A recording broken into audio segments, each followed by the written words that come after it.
اور آپ سنیے جب ایران فتح ہوا ہے آگے امام حسین رضی اللہ عنہ کی جو اولاد پاک چلی ہے اس کے چلنے کا سبب بھی حضرت عمر بن خطاب ہے. حضرت امام حسین رضی اللہ تعالیٰ عنہ کی اولاد پاک کا جو سلسلہ چلا ہے اس کے چلنے کا سبب بھی حضرت عمر بن خطاب ہے. بڑی توجہ سے سنیے اور بڑا سمجھ کر سنیے اور جان کر سنیے کہ میں نے یہ بات کیوں کی ہے. حضرت ایران جب فتح ہوا تو ایران کا بادشاہ تھا جرج، یہ اس کا نام تھا. یا زال اور دال ایک لفظ ہے، زر اور جیم را اور دال دوسرا لفظ ہے. جب ایران فتح ہوا تو اس بادشاہ کی دونوں بیٹیاں، ایک کا نام تھا کہیان بانو، ایک کا نام تھا شہریار بانو. حضرت امام علی مقام کی جو زوجہ محترمہ ہیں امام زین العابدین جو کربلا کے میدان سے واپس تشریف لائے ہیں، ان کی والدہ کا نام کیا ہے؟ حضرت شہر بانو. حضرت شہر بانو یہ کون تھی؟ یہ ایران کے بادشاہ کی بیٹی تھی. ایران کے بادشاہ کی دو بیٹیاں تھیں، ایک کا نام تھا کہیان بانو اور ایک کا نام تھا شہریار بانو. جب یہ دونوں بیٹیاں مدینہ طیبہ میں لائی گئی تو صحابہ کرام میں آپس میں بحث شروع ہوئی کہ یہ شہزادیاں ہیں، اور عبداللہ ابن عمر کو مشورہ دیا کہ آپ اپنے ابا عمر بن خطاب سے کہیں کہ ان میں سے ایک کا نکاح آپ میرے ساتھ کر دیں. عبداللہ ابن عمر کی خواہش تھی، انہوں نے خواہش کی ہے اپنے ابا عمر بن خطاب سے کہ ابا جی یہ شہزادیاں ہیں، ان میں سے ایک کا نکاح آپ میرے ساتھ کروا لیں.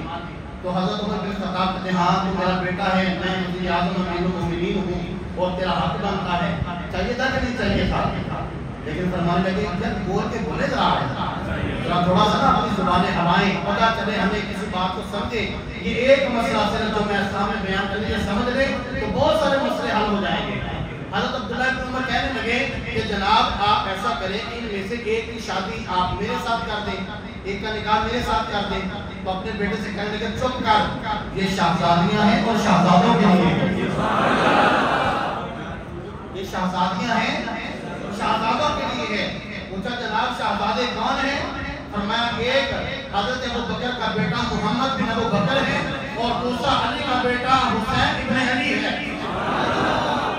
دونوں کو بلایا، ایک ابو بکر صدیق، بڑی توجہ سے یہ پوری بات سنیے. ایک بیٹا حضرت محمد بن ابو بکر، یہ ابو بکر صدیق کا بیٹا ہے یہ شہزادہ، اور دوسرا شہزادہ مولا علی المرتضیٰ کا بیٹا ہے امام حسین.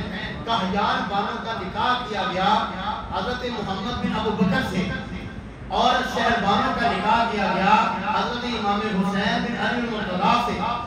اب جب یہ دونوں ان کی شادی ہوئی تو ان کے بطن اطہر سے حضرت محمد بن ابو بکر جو تھے ان کو اللہ کریم نے بیٹا عطا فرمایا جس کا نام رکھا گیا قاسم، اور حضرت امام حسین رضی اللہ عنہ جو بیٹا عطا کیا گیا اس کا نام رکھا گیا امام زین العابدین. اب حضرت قاسم بن محمد بن ابو بکر یہ خالہ زاد بھائی بنے کس کے؟ حضرت امام زین العابدین بن حسین بن علی المرتضیٰ. سمجھ آئی بات نہیں؟ یہ دونوں خالہ زاد بھائی ہوئے. اب جب یہ دونوں جوان ہوئے تو حضرت قاسم کی شادی اپنے چچا حضرت عبد الرحمن کی بیٹی حضرت اسماء سے ہوئی، اور جب ان کو اللہ نے اولاد عطا فرمائی کو بیٹی تھی اس کا نام رکھا گیا ام فروا. اور امام زین العابدین کی شادی ہوئی امام حسن مجتبی کی بیٹی ام عبداللہ کے ساتھ. ان کے بطن اطہر سے اللہ کی نے ایک بیٹا عطا فرمایا جس کا نام رکھا گیا امام باقر. سمجھ آئی آپ کو؟ حضرت امام محمد بن قاسم کی بیٹی ہوئی حضرت ام فروا. امام زین العابدین بن امام حسین کو اللہ نے بیٹا عطا فرمایا جس کا نام رکھا گیا امام باقر. جب یہ دونوں جوان ہوئے تو اللہ کریم نے ان دونوں کو زندگیاں عطا فرمائی. حضرت امام حضرت ابو بکر صدیق کے بیٹے محمد بن قاسم کی بیٹی حضرت ام فروا کا نکاح ہوا حضرت علی المرتضیٰ بن علی بن حسین بن امام زین العابدین کے بیٹے امام باقر کے ساتھ.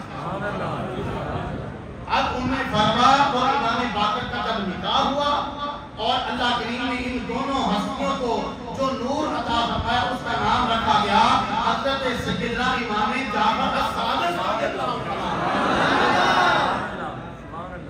حضرت امام جعفر الصادق کون ہے؟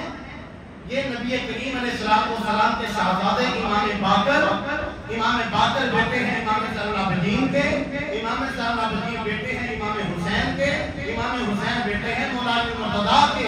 اس طرح حضرت امام جعفر الصادق جو ہے یہ حضرت علی مرتضیٰ کے پوتے ہیں اور حضرت سیدنا صدیق اکبر کے نواسے ہیں۔ آپ کو طریقت کے 12 امام ہیں۔ طریقت کے کتنے امام ہیں؟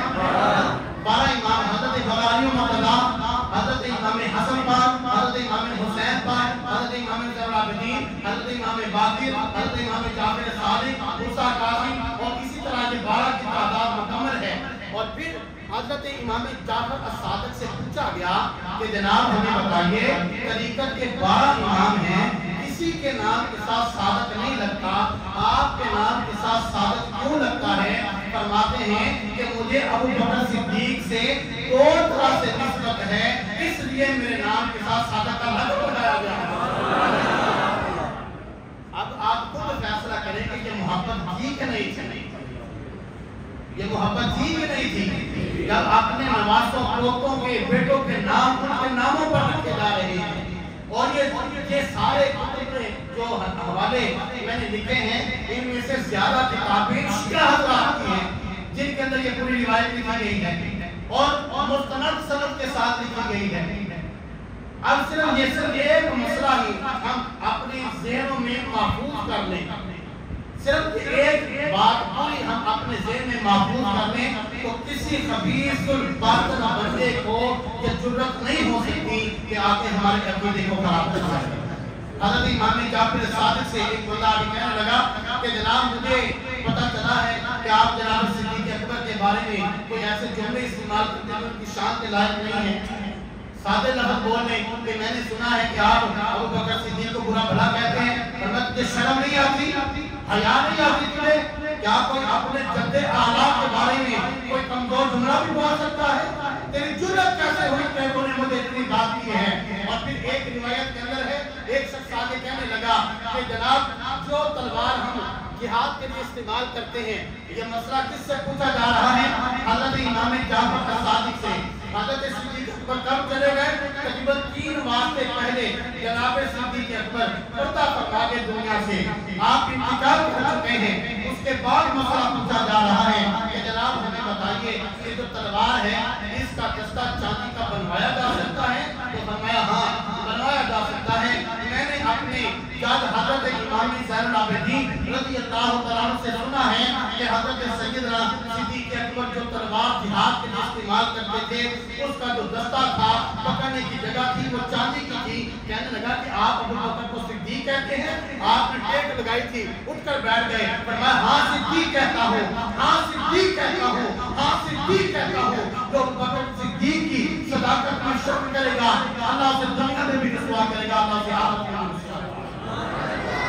یہ اہل بیت اطہار کے نظریات، یہ اہل بیت اطہار کی تعلیمات۔ ہماری کمزوری صرف یہ ہے ہم نے کبھی سنا نہیں ہے،